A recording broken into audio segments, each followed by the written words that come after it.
Assalamualaikum warahmatullahi wabarakatuh. Bismillahirrahmanirrahim. Alhamdulillahi rabbil alamin.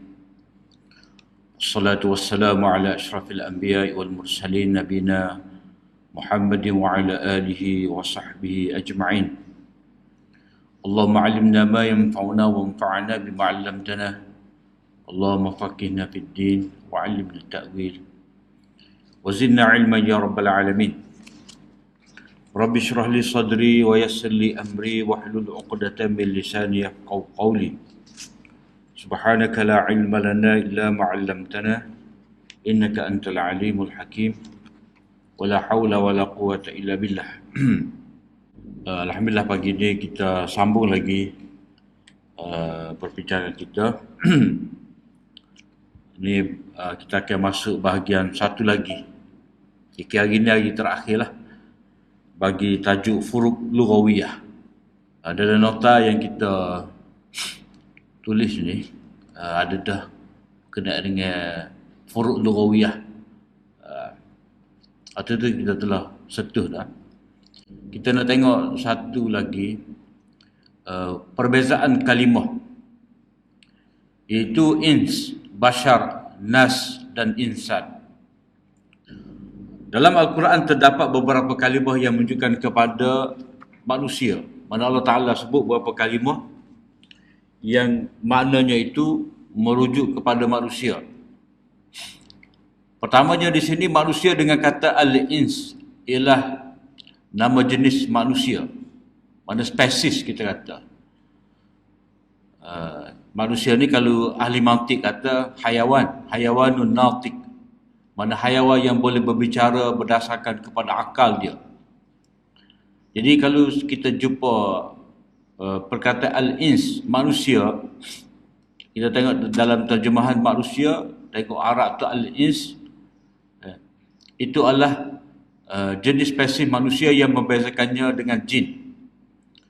Yang mana kedua-dua ni adalah makhluk mukallaf, yang dikatakan sebagai thaqalain. Sementara manusia dengan nama insan ialah manusia berakal yang mukallaf. Itu kalau kita kata insan pula. Kita tengok dalam Al-Quran guna perkataan insan. Manakala manusia dengan istilah bashar ialah manusia dari sudut jasad dan rupa yang diciptakan oleh Allah SWT. Itu dia punya beza. Ada 1, 2, 3. Firman Allah SWT, Ya ma'syaral jinni wal insi alam ya'tikum rusulun minkum yaqussuna alaikum ayati wa yunzirunakum liqa'a yawmikum hadha. Wahai sekalian jin dan manusia, bukankah telah datang kepada kamu rasul-rasul dari kalangan kamu sendiri yang menyampaikan kepada kamu ayat-ayatku dan yang memberikan ancaman kepada kamu tentang pertemuan kamu dengan hari kiamat ini. Jadi bila kata ins ini, dia akan datang bersama dengan jin. Dan ayat yang selalu kita baca, wa ma khalaqtul jinna wal insa illa liya'budun. Tidak aku ciptakan jin dan manusia itu melainkan untuk beribadah. Jadi ins itu merujuk kepada jenis manusia yang membezakan dirinya itu dengan jin. Kemudian bashar ni, manusia dengan perkataan kalimah bashar. Wa qala al-mala'u min qaumihi alladhina kafaru wa kazzabu bi liqa'il akhirati wa atrafnahum fil hayatid dunya ma hadha illa basharun mithlukum ya'kulu mimma ta'kuluna min wa yashrabu mimma tashrabun wala in ata'tum basharam mithlakum innakum idzan la khasirun. Dan dia ayat kena ada terjemahan sebelum pada tu, ayat 33 tinggal.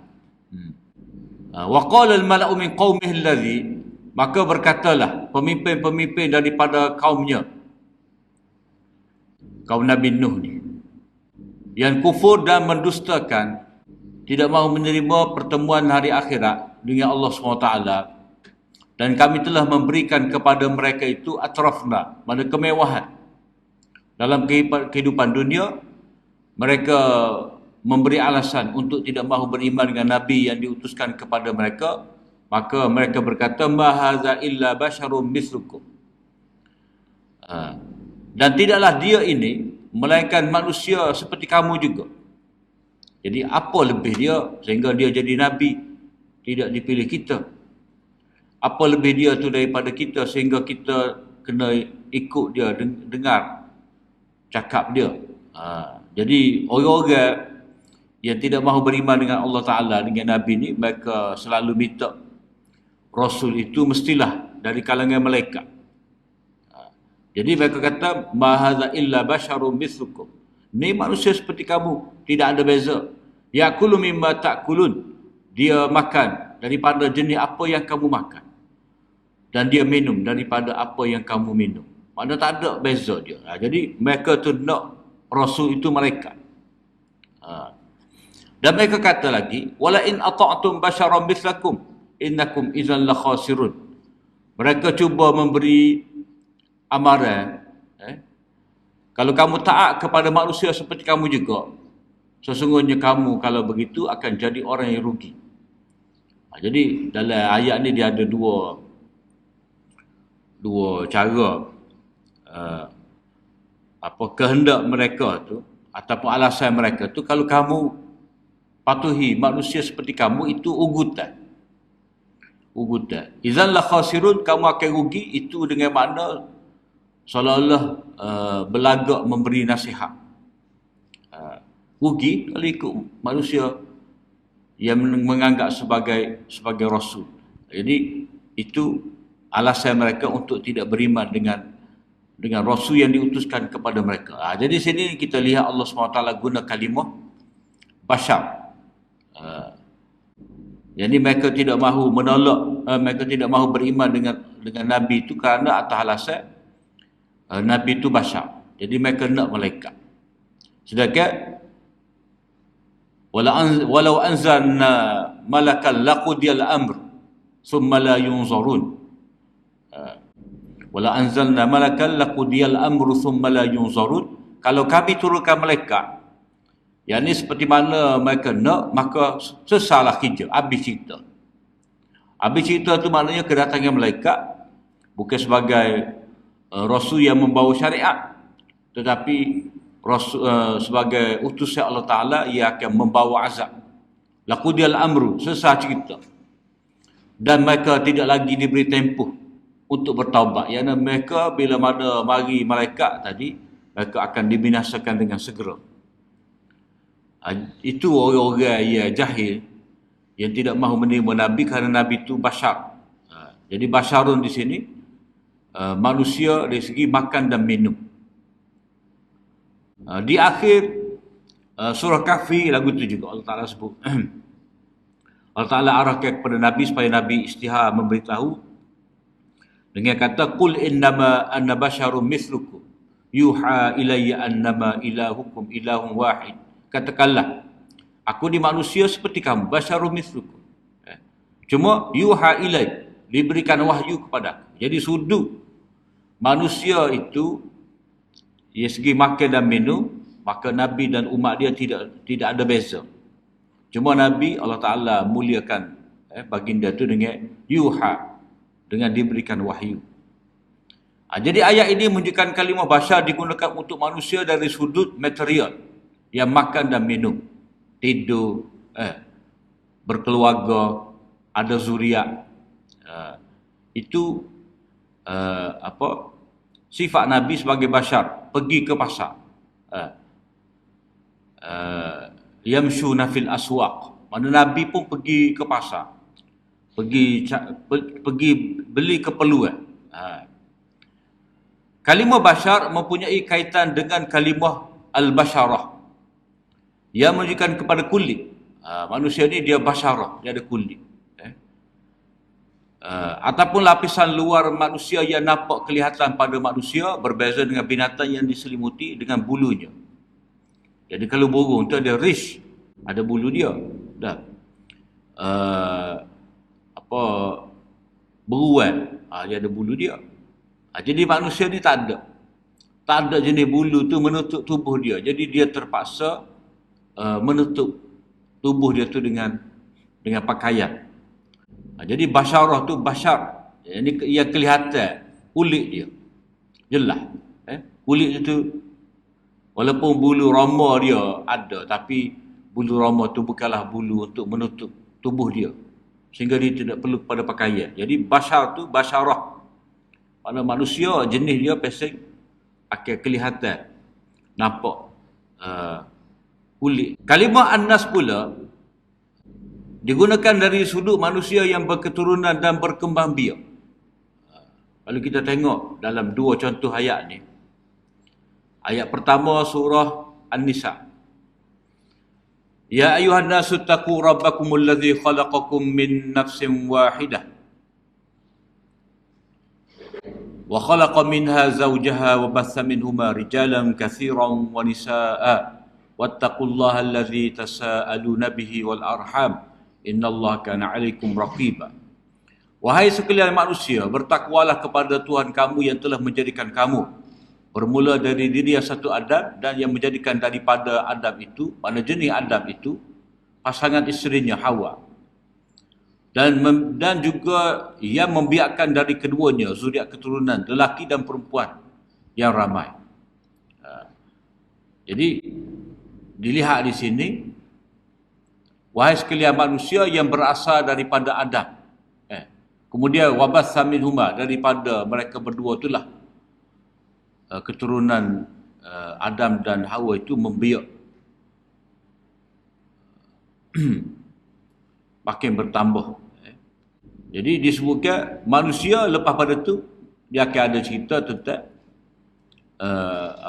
mereka tu lelaki dan perempuan yang berkembang biak. Jadi kalau kata keturunan, kalau tidak lelaki perempuan.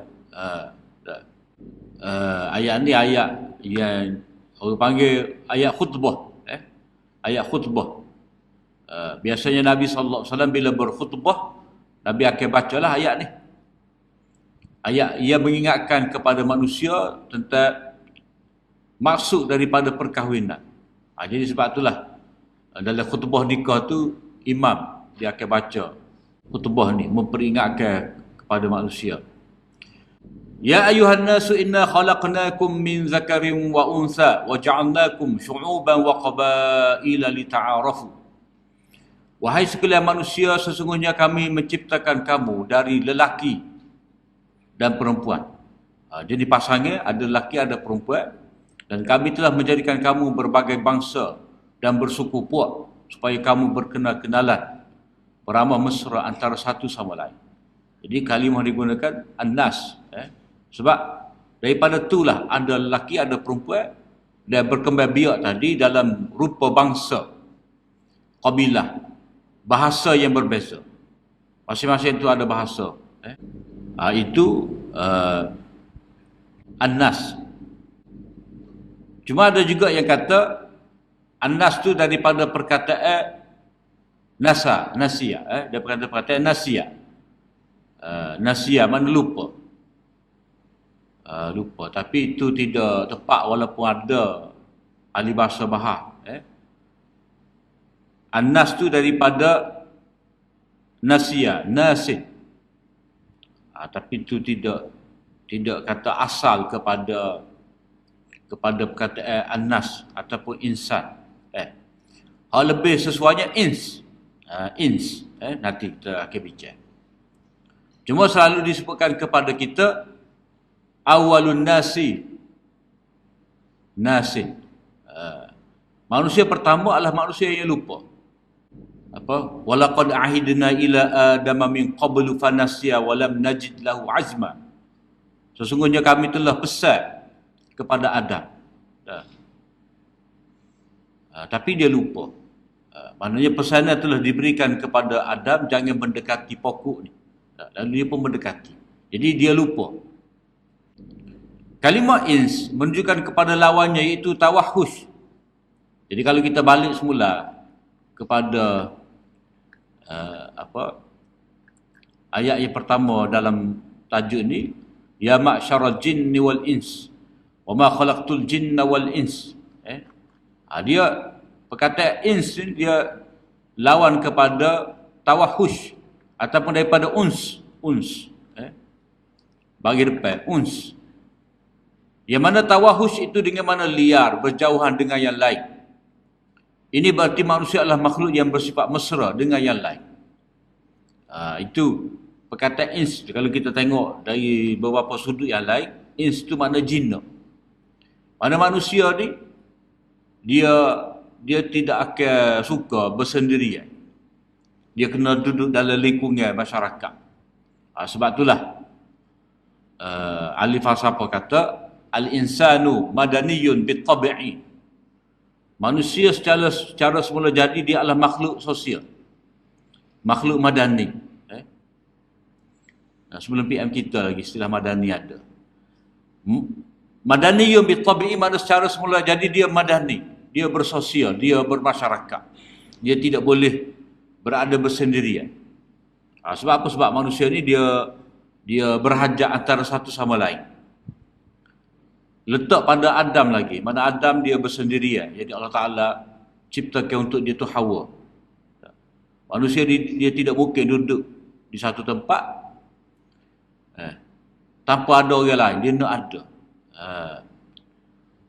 Walaupun dia bersendirian pada satu tempat, yang penting line internet. Tu kalau dalam zaman ni. Dia kena berhubung juga dengan orang. Melalui media sosial. Dia berhajat, tidak dapat tidak. Jadi ins itu manusia dia tidak mungkin bersendirian. Maka sebab itulah bila letak pada manusia sifat mesra dengan orang, dia tidak boleh bersendirian. Maka dengan cara itulah dia mencari pasangan dia. Puas dia tak seorang. Jadi letak dari diri dia perasaan itu, maka dia pun boleh bersahabat dengan orang. Dia akan cari pasangan isteri. Kemudian bila ada isteri, dia rasa sunyi, nikah tak ada anak. Jadi begitu manusia. Sifat dia tu ins. Mana jenis mesra. Mesra Allah. Kalimah insan bukan hanya melihat kepada keadaan dirinya yang dinisbahkan kepada ins atau spesies manusia yang makan dan minum. Mana kalau tengok dalam Al-Quran, digunakan perkataan insan ni, bukan dari maknanya ayat yang kita baca ada kalimah insan itu, dia tidak merujuk kepada manusia dari segi fizikal dia, tubuh badan dia, yang berhajat kepada makan dan minum. Tetapi insannya manusia itu ialah peningkatan dirinya.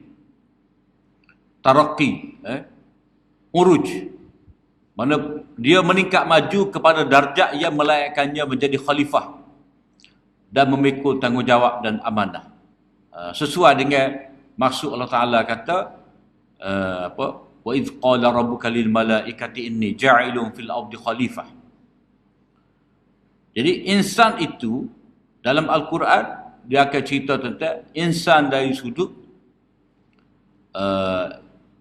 makhluk Allah Ta'ala yang ada kelayakan, ada isti'adah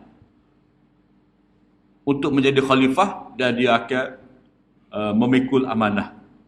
Ini kerana ia dikhususkan dengan ilmu, bayan, akal dan tamyiz. Di samping ia terikat dengan undang-undang ujian, dengan kebaikan dan kejahatan.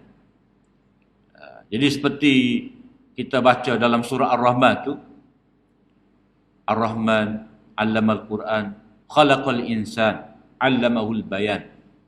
Jadi Allah Ta'ala tidak kata Ar-Rahman 'allamal Quran, khalaqal ins ataupun khalaqan nas, khalaqal bashar. Tapi Allah Ta'ala guna khalaqal insan. Sebab apa? Sebab dia ada kaitan dengan ilmu, yakni Al-Quran, dan dia ada kaitan dengan bayan. Tugas dia tu memberi keterangan kepada manusia, menyampaikan kehendak Allah Ta'ala. Dalam ayat ni, akhir surah Taubah, akhir surah Al-Ahzab ni, inna aradna al-amanata 'ala as-samawati wal ardi wal jibal fa abaina an yahmilnaha wa ashfaqna minha wa hamalaha al-insan innahu kana zaluman jahula. Jadi ada kalimah insan di sini. Sesungguhnya kami telah kemukakan tanggungjawab amanah kami kepada langit dan bumi serta gunung ganan untuk memikulnya, dan mereka enggan memikulnya dan bimbang. Tidak dapat menyempurnakannya. Jadi tidak ada pada mereka itu persediaan, isti'dad. Persediaan ni sesuatu yang Allah Ta'ala letak dalam diri dia tu, yang dipanggil sebagai jibillah, kecenderungan dia, tabi'i dia. Dan pada ketika itulah manusia dengan persediaan yang ada padanya sanggup memikulnya. Ingatlah, sesungguhnya tabiat kebaikan manusia adalah suka melakukan kezaliman dan suka membuat perkara-perkara yang tidak patut dikerjakan. Jadi manusia dalam ayat ni, ins ni, yang kita kata manusia di sini sebagai manusia yang ada persediaan, ada isti'dad, ada potensi untuk memakmurkan alam ni, yang boleh meningkat maju daripada jahil kepada berilmu, daripada zalim kepada adil. Mana manusia boleh ubah melalui Allah Ta'ala serahkan kepadanya itu tanggungjawab yang dipanggil tanggungjawab taklif. Jadi manusia ditawarkan dan dia memilih. Jadi manusia ditawarkan amanah, bermaksud manusia diberikan kuasa untuk memilih. Dia dengan akal yang Allah SWT bagi, dia dengan nafsu ada, dan dia tu ada sifat malaikat. Maka itu sesuai untuk dia diberi kuasa untuk memilih. Ada pada dirinya itu iradah, keinginan. Ada dalam dirinya itu ikhtiar, daya untuk memilih. Dan dia diberikan ilham tentang baik dan buruk. Fa'alhamaha fujuraha wa taqwaha. Dan ini menjadikannya seorang yang memiliki kebebasan yang sempurna. Dia ada hurriyah, dan keinginan mutlak, mana dia tidak tunduk di bawah pasal. Jadi Allah Ta'ala letak pada diri dia tu, dia boleh memilih. Mana dia boleh pilih, hari ni nak tidur ke, ataupun nak mari masjid. Hari ni kata dia nak puasa ke tak puasa. Dia boleh pilih. Dia sekarang ni kalau dia rasa dia nak makan, boleh.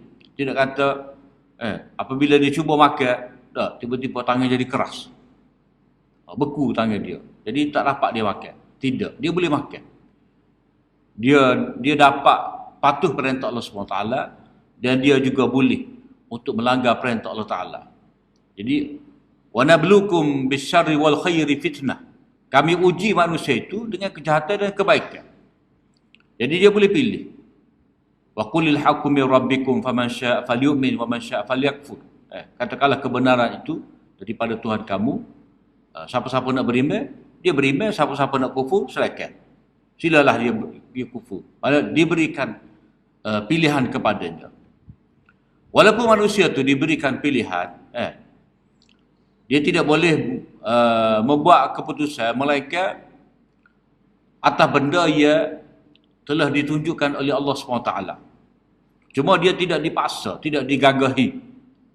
Bagaimanapun dia terikat dengan prinsip kebertanggungjawaban atas kebebasan dan kemahuan yang dimilikinya. Maknanya, untuk buat satu benda tu dia kena fikir kesudahan dia.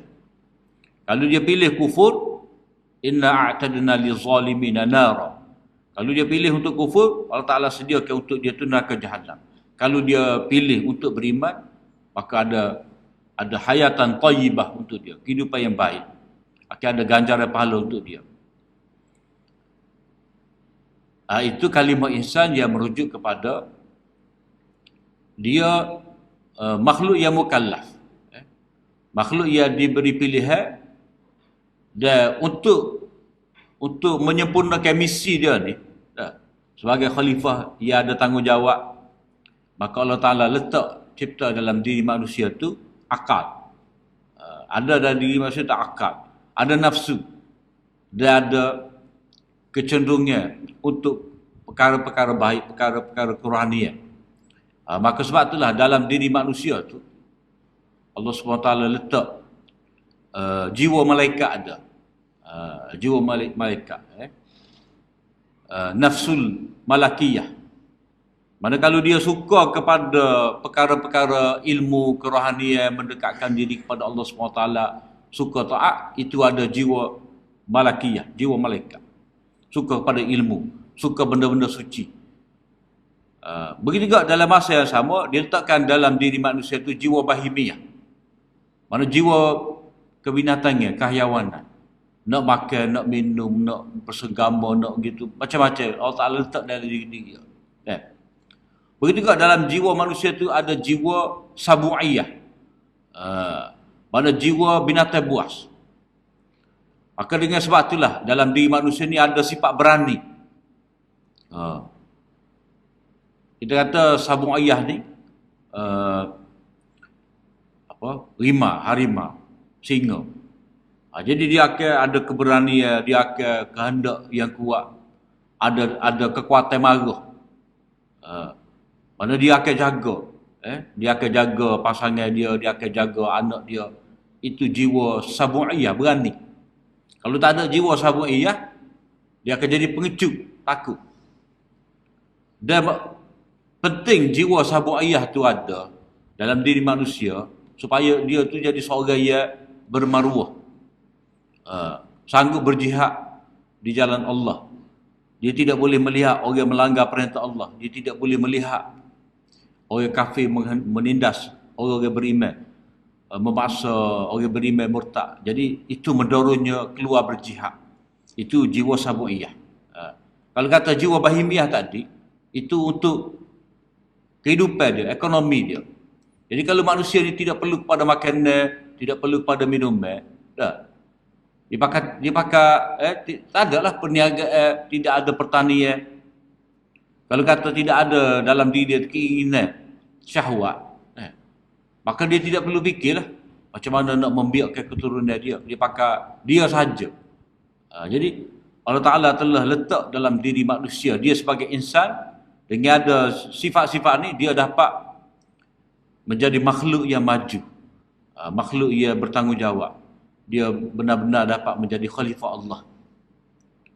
Dan pada ketika itu manusia dia jadi lebih mulia daripada malaikat. Sebab apa? Sebab malaikat dia tidak ada sabu'iyah, tidak ada bahimiyah, tidak berkahwin, tidak ada hajat kepada makanan. Jadi manusia dalam keadaan dia ada keinginan syahwat, dia ada keinginan untuk kerohanian. Kalau dia dapat ta'dil, menyesuaikan semua sifat-sifat tadi, maka dia akan menjadi orang yang mulia di sisi Allah Ta'ala. Kalimah insan juga merujuk kepada manusia dari sudut jiwa dan psikologinya. Sebab itulah insan dia lebih kepada dari sudut jiwa, dari sudut bertanggungjawab, bukan dari sudut makan minum saja. Innal insana khuliqa halu'a idza massahu syarru jazu'a wa idza massal khairu manu'a illa al-musallin.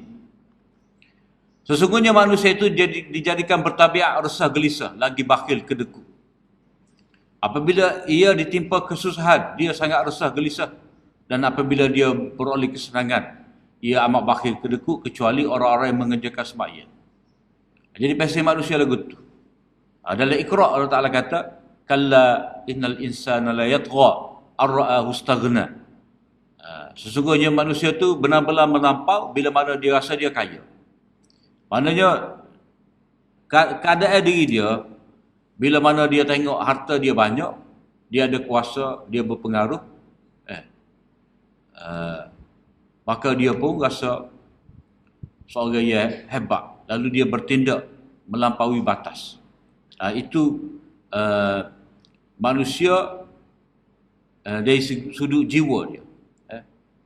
Jadi di sini dengan ada harta tadi, dia menjadi seorang yang bakhil, dia jadi melampau. Baca juga dari surah Al-Adiyah, wa innahu li hubbil khairi la syadid. Dalam wa innahu li rabbih, ayat tu dia, mana jiwa manusia ni jiwa yang degil, keras, tidak mahu bersyukur. Itu dalam ayat-ayat seperti Iqra' wal 'Adiyat itu Allah Ta'ala sebut cerita manusia tu dari sudut jiwa dia, psikologi dia. Mana dia bila mana tidak memahami tanggungjawab dia sebagai khalifah Allah Ta'ala, dia tidak memahami bahawa kehidupan ni adalah kehidupan yang ada ujian. Ujian dengan harta ke, ujian dengan kemiskinan, kekayaan ke, dia tidak faham. Tak, dia rasa dia mulia dengan sebab harta. Itu Allah Ta'ala tegur dalam surah Al-Fajr. Jadi kalau kita tengok insan, kalimah insan tu, terutamanya dalam surah Juzul Amma ni, surah-surah Mekah ni, ini semua dari sudut kejiwaan dia. Fa'amal insanu idza mabtalahu rabbuhu fa'akramahu wa na'amah fayaqulu rabbi akraman. Manusia ni bila mana Tuhannya itu uji, dengan memberikan kemuliaan kepadanya, diberikan nikmat, pelbagai nikmat, harta benda, tanaman, ternakan, anak pinak, dia kata Tuhan bagi kemuliaan kepada dia. Mana manusia tu dia tidak memahami apa yang Allah Ta'ala berikan kepadanya itu sebagai ujian. Lalu dia kata dia menjadi mulia sebab benda ni. Jadi dia dapat, manusia ni dia dapat kekayaan, maka dia rasa dia mulia. Kalau Allah Ta'ala uji dia dengan faqadara alaihi rizqah, rezekinya itu disempitkan, dia kata Tuhan telah menghina dia, tidak memuliakannya. Jadi insan tu, maknanya konteks disebut insan itu dengan begitu teliti, bagi merujuk kepada jiwa manusia, sebagai apa, ia sentiasa terikat dengan qanun ibtila, yang terikat dengan ujian. Ini serupa juga ni. Laqad khalaqnal insana fi ahsani taqwim. Insan. Sebab insan ni dia makhluk bertanggungjawab. Dia ada dainunah. Mana dainunah ni, mana dia atas amal yang dia buat, atas pilihan yang dia pilih, dia akan menerima pembalasan. Ini berkenaan dengan manusia ni, dia terikat dengan qanun jaza, hukum pembalasan. Dia kena ingat, dia buat baik, dia dapat kebaikan, pahala, dapat pahala, dia buat dosa, dia akan dapat azab. Dalam Iqra, kalla innal insana la yatgha. Insan tu benar-benar melampau. Insan juga. Dalam surah apa lagi? Dalam surah Al-Adiyat. Surah Al-Adiyat, innal insana li rabbih lakanud. Kalau kita sebut tadi. Kemudian dalam surah Wal Asri, innal insana lafi khusr. Jadi kalau dia tidak merebut peluang dengan umur yang Allah SWT beri kepada dia, maka dia akan kerugian. Maksudnya kalau dia mensia-siakan isti'dad yang Allah Ta'ala letak dalam diri dia, maka dia akan menjadi orang yang rugi. Itu kalimah insan dalam Al-Quran. Jadi dalam ayat ini Allah SWT menggambarkan manusia yang kosong daripada iman dan amal sebagai jiwa yang tidak tenteram. Dia diselubungi dengan kegelisahan ketika menghadapi kesusahan dan dikuasai oleh kekikiran ketika ia memiliki kekayaan dan kesenangan. Jadi sifat ini hanya dapat dirawat dengan kekuatan iman dan amal. Sebab itulah Allah Ta'ala kata illal musallin, kecuali orang semaya. Maknanya untuk manusia itu merawat jiwanya yang sentiasa keluh kesah, gundah gelana. Jadi Allah SWT sebut di sini semaya. Semaya kena berterusan. Dia kena faham harta tu, harta yang dia milik tu ada hak orang lain.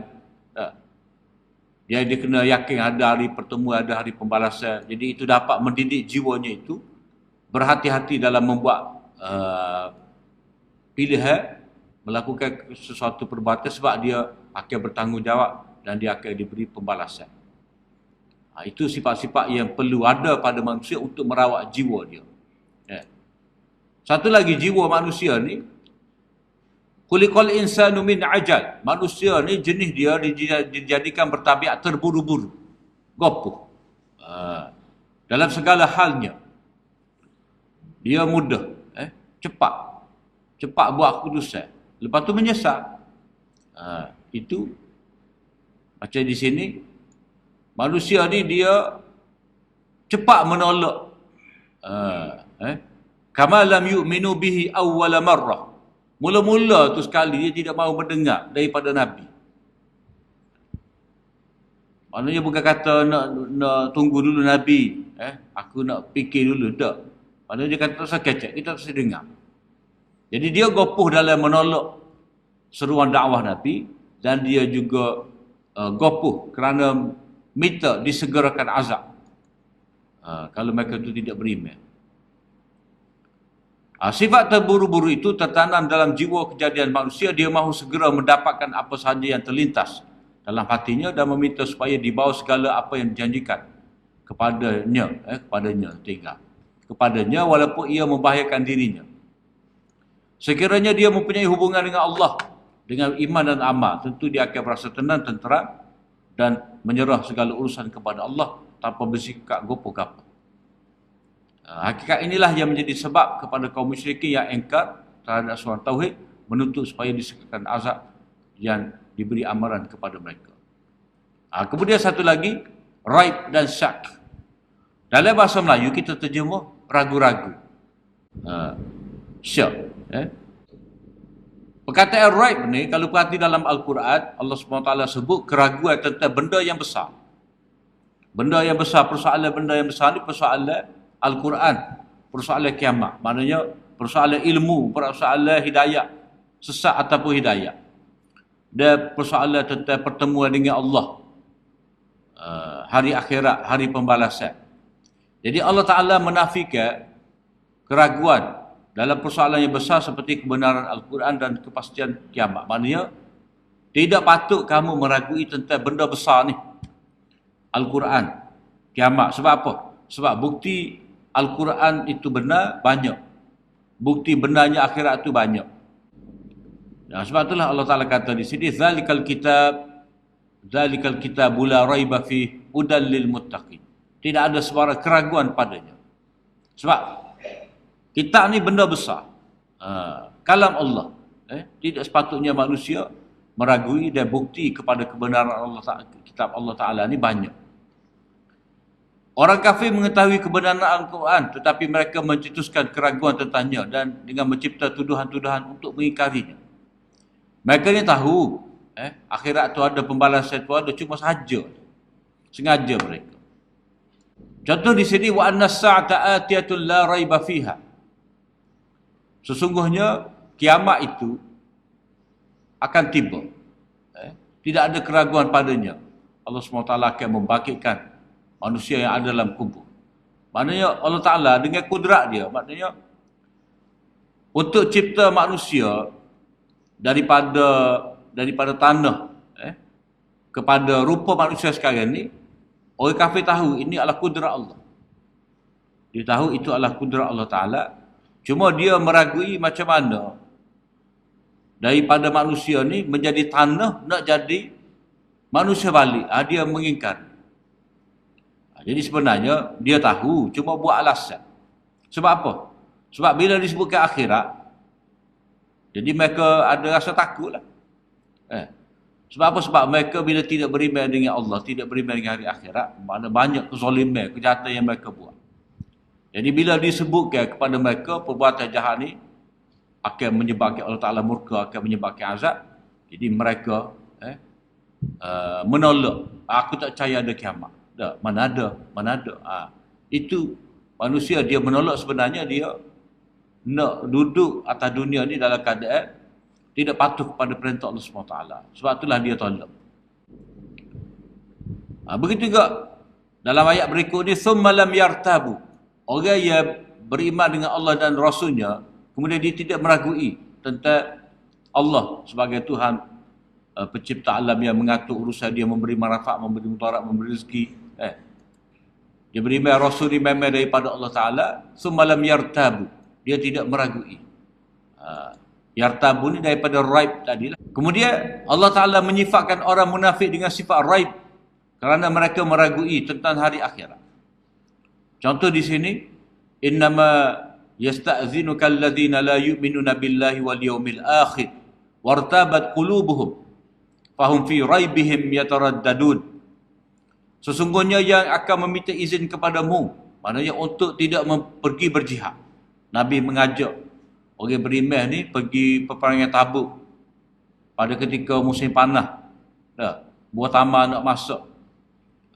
Jadi dia ada 3 sebab ia menjadi alasan orang-orang munafik yang lemah iman ni, ia meragui tentang perintah Allah Ta'ala ni. Kerana pertama, musim itu musim panas. Yang kedua, buah tamar mereka nak masuk, dan yang ketiga jauh.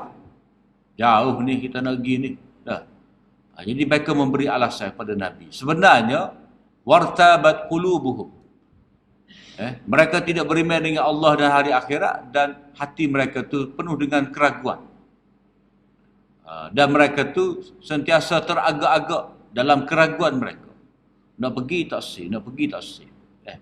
Jadi orang beriman kepada Allah SWT, dia tidak boleh ada keraguan. Jadi keraguan di sini, raib ni berhubung dengan persoalan akidah. Jadi kalau dia teragak-agak dalam persoalan ibadat, itu istilah dia syak. Dalam hadis pun kita baca tak? Iza solat adukum fala yadri. Dia tidak tahu berapakah dia telah semaya, maka Nabi kata falyatrahi syakka wal yabni ala mastaiqana atau kama qala. Bila seseorang itu dia semaya, dia tidak tahu 3 ke 4 sekarang rakaat dia. Maka Nabi kata hendaklah dia falyatrahi syakka, hendaklah dia melemparkan keraguan tadi, walia berni, dan dia hendaklah meneruskan semaya dia tu atau dia yakin. Jadi Nabi guna perkataan falyatrahi syakka. Nabi tidak kata falyatrahi raiba. Sebab raiba ni dia akan jadi natijah dia sama ada beriman ataupun kufur, sama ada yakin ataupun munafik. Jadi sebab itulah digunakan perkataan raib pada persoalan besar. Tetapi kalau persoalan ibadat, berapa rakaat semaya, bilangnya rakaat semaya dah batal atau tidak wudu ni, itu digunakan perkataan syak. Syak ialah keadaan teragak-agak antara satu perkara dengan perkara lain. Macam kita kata maghrib dah, adakah maghrib ataupun belum maghrib? Kita teragak-agak. Tengok je, betul dah. Tapi senyap belakang. Mana pergi muazzin tak azan lagi. Jadi dia teragak-agak. Antara ada dan tiada. Kepada orang yang mengalami syak, sama saja kepadanya dua-dua keadaan ini. Mana dia tidak boleh pilih. Mana satu. Dia dalam dilema. Ada ulama mengatakan salah satu bentuk syak ni, mengatakannya mana syak ni salah bentuk kejahilan, dikira sebagai jahil. Kalau kata raib tadi, mana raib, mana ragu-ragu terhadap akhirat, meragu-ragu tentang Al-Quran, itu bukan jahil, itu adalah ingkar. Ingkar, keingkaran mereka sebenarnya. Bukan masalah mereka tu tidak tahu. Itu adalah kerana sombong mereka. Macam kita boleh tengok contoh di sini dalam surah An-Namli, surah An-Namli. Bila mana Nabi Musa datang dengan membawa ayat-ayat kami, falamma ja'atuhum ayatuna mubsiratan qalu hadza sihrun mubin. Bila mana datang kepada mereka, yakni Firaun dan koncu-koncunya itu, ayat-ayat mukjizat yang begitu terang yang ditunjukkan oleh Nabi Musa, mereka kata ini adalah sihir yang nyata. Wa jahadu biha wastaiqanatha anfusuhum zulman wa 'uluwa. Maknanya mereka menolak, mengingkari. Wastaiqanatha, sedangkan hati mereka yakin. Tapi oleh kerana ada kezaliman dan ulu, kesombongan, sebab itulah mereka tolak. Jadi keraguan yang ada pada orang kafir tentang hari akhirat itu sebenarnya satu bentuk penentangan, pengingkaran, menolak. Dah. Jadi syak itu satu bentuk kejahilan. 3 ke 4 rakaat mana syak? Itu kejahilan kita. Kita tidak tahu. Bukan kata kita ada menolak di situ. Menafikan tidak. Dia duduk pada kedudukan tidak tahu. Jadi kita boleh buat kesimpulan di sini, manakah yang lebih berat antara raib dan syak? Ada jawabnya raib lah. Itu lebih berat darjah keraguan. Syak ni dia berkait dengan amal. Kerana latar belakang dia jahil, tidak tahu. Adapun raib itu keraguan adalah benda yang besar, tetapi sebenarnya dia menolak. Menolak, dia tahu bukti. Dia tahu macam Fir'aun.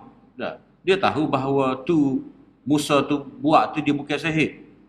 Sebab Musa baca nama Allah. Ahli sihir pun beriman sebab dia tahu. Sebab ahli sihir itu pengamal sihir, dia tahu. Ini bukan sihir. Apa yang dibawa oleh Nabi Musa tu. Sebab itulah mereka meyakini tetapi mereka mengingkari. Kemudian kalau ada lah, kita baca dalam Al-Quran, digunakan perkataan syak berkenaan dengan orang kafir, Allah Ta'ala kuatkan dengan murtad. Maknanya keraguan mereka tu bersama dengan kejahilan. Mana tidak mahu mendengar wahyu, tidak mahu mengakui kebenaran, maka dalam diri mereka itu ni kita ambil sinilah, wa innal ladzina urisul kitaba min ba'dihim lafi syakkim minhu murib. Mereka itu dalam keadaan syak, yakni syak yang jahil, mereka ragu jahil dan murtad, murid. Mereka dalam keadaan meragui, menolak, mengingkari. Lepas tu hal lain tu boleh bacalah. Lebih kurang lah.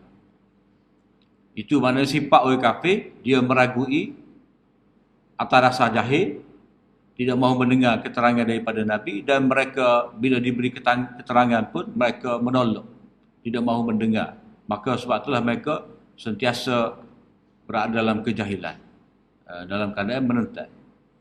Kemudian habis dah kita sentuh lebih kurang ni berkenaan dengan kalimah Quran ni ya. Kalimah-kalimah Quran dari segi beza dia pemilihan kalimah. Jadi sekarang ni kita nak masuk pula tentang binaan ayat. Binaan ayat. Mana ayat-ayat yang terdapat dalam Al-Quran dipilih perkataan tadi sehingga membentuk ayat, dia ada punya sudut kemujizatannya. Dan ini kita boleh nampak dalam beberapa aspek. InsyaAllah kita akan sambung dalam kuliah akan datang. Setakatlah. Wa akhiru da'wana alhamdulillah.